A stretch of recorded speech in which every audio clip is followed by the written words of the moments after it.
Pemirsa, Anda masih bersama kami di Referensiana. Buat Anda nih yang pengen tahu tips dan triknya supaya kita ini selalu bertanggung jawab pada pekerjaan kita. Ternyata tanggung jawab itu artinya tadi melakukan apa yang kita katakan ya Bu ya.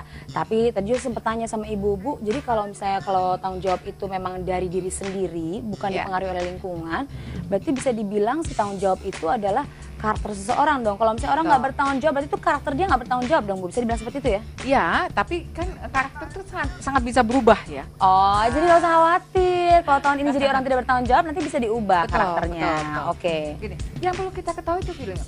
Mengapa sih menjadi pribadi yang tanggung jawab itu penting banget? Gitu Kenapa dulu. sih Bu? Penting banget. Karena banyak orang, Bu, kalau tanggung jawab saya jadi nggak bisa kemana-mana, salah besar.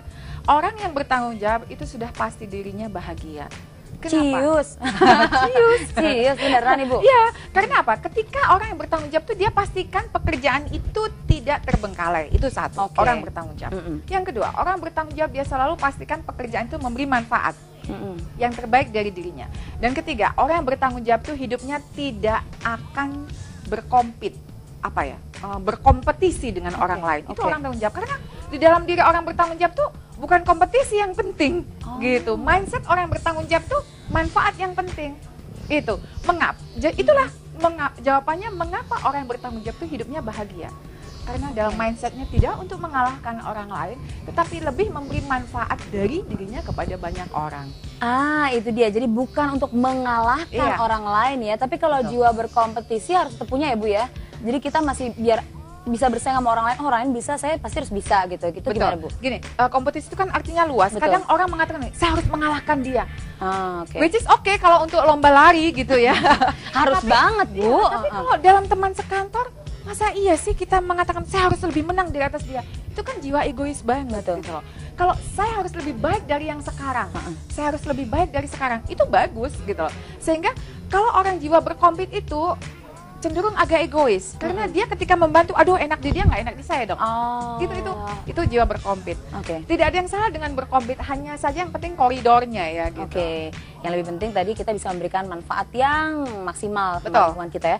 Tadi poin yang pertama, kita tuh memastikan pekerjaan tidak terbengkalai. Kita bisa memberikan manfaat yang luar biasa sama lingkungan kita gitu ya. Bu, kayaknya itu berat banget Bu, beban banget jadinya Bu, tanggung jawabnya Bu, gimana tuh? Ya, jadi gini. Kembali lagi, tanggung jawab itu kan ibarat tadi kita sempat bicara pas off air ya, seperti bodybuilder gitu loh. Jadi kalau orang yang bodybuilder itu kan dia sering olahraga, sama. Orang tanggung jawab itu dibiasakan dari hal-hal yang paling sederhana. Artinya apa? Kalau kita janji hari ini datang jam 7, maka gimana caranya bisa datang jam 7? Gitu. Kalau kita janji hari ini tersenyum, ya udah, biarpun sedih, senyum ikhlas. Itu dari hal yang sederhana. Kemudian dari hal yang luar biasa, yaitu melakukan apa yang kita ucapkan dalam pekerjaan sehari-hari. Sehingga ketika kita merasakan bahwa pekerjaan itu bukan beban, tapi pekerjaan ini adalah kesempatan bagi kita untuk berbagi kepada banyak orang, itu pasti indah lah. Jangan dijadiin beban, jadikan kesempatan untuk kita bisa berbagi sama orang lain. Aduh, itu indah banget Bu, bener. Jadi beban, no way ya, udah nggak ada lagi. Dibuang yuk, kita hapus dari kamusnya ya. Sekarang sudah depan telepon, halo. Halo, selamat siang. Selamat siang. Dengan siapa di mana? Miki di Jakarta. Dengan Miki di Jakarta, silakan. Aku Mini. Gimana nih Mas Miki, pertanyaannya, silakan. Gini, saya kan kerja di suatu perusahaan ya. Terus kalau bos saya itu ngasih tugas itu kebanyakan saya, padahal di divisi saya itu ada 2 orang yang memang kerjanya sama. Saya sama teman saya nih. Jadi bertiga ya, satu divisi ya? Enggak, maksudnya yang mengerjakannya itu saya sama teman saya. Di atasnya ada pimpinan. Permasalahannya itu bos saya itu selalu ngasih arahan ke saya aja, karena dia kayaknya nggak bisa diandalkan nih teman saya ini. Padahal posisinya sama, gaji sama, apa sama. Kan rugi di saya dong. Nah, Bu, baru tadi kita bahas rugi saya dong. Nah, makanya saya itu pengen ngasih tahu nih ke teman saya, gimana caranya supaya dia nggak kelihatan males-malesan atau gimana lah gitu, supaya bisa diandalkan juga gitu.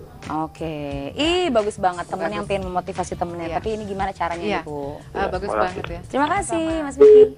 Bagus banget ya. Emang ini sering kita temui kok dalam kehidupan sehari-hari di kantor gitu ya. Karena sepertinya Mas Diki ya namanya. Miki. Mas Miki ini orangnya kooperatif dan orang atasannya tuh mungkin melihat teman yang dua ini tidak kooperatif, tidak tanggung jawab, padahal seharusnya melihat orang tidak kooperatif dan tidak bertanggung jawab ini paling tidak ada tindakan. Ya. Gitu. Itu kewajiban sang atasan. Karena Mas Miki ini adalah teman yang satu level gitu ya. Maka yang perlu dibicarakan adalah ngopi-ngopi dulu, makan siang sama-sama. Gitu. Jadi dengan makan siang sama-sama itu kan kita nanya, oh kondisi keluargamu gimana? Paling tidak kita berusaha mengerti apa sih yang terjadi dengan dia. Gitu. Tapi terus tidak berarti acara curhat melulu gitu kan. Tujuannya Asik curhat terus. Betul. Tujuannya adalah kita harus mengerti apa sih yang dialami dia sebenarnya. Setelah itu mari kita dudukkan sama-sama. Ngomong-ngomong ini pekerjaan aku banyak loh. Aku dengan pekerjaan ini jadi nggak bisa ngapa-ngapain. Waktu keluarga gue berkurang, kasihan nih si ini gitu. Terus kita lihat, bantuin aku boleh ya sedikit-sedikit. Itu yang pertama. Dan kedua, saran saya, Mas Miki juga perlu bicara sama atasannya. Oke, bicaranya gimana, Bu? Jangan dibahas sekarang ya, Bu ya. Oke, buat Mas Miki tenang aja. Tadi sudah ya bisa sama temannya ngobrol ya. Makan siang. Sekarang aja langsung makan siang ya. Dan buat Anda sekalian yang masih punya pertanyaan, boleh telepon ke sini tapi setelah yang melewat berikut ini.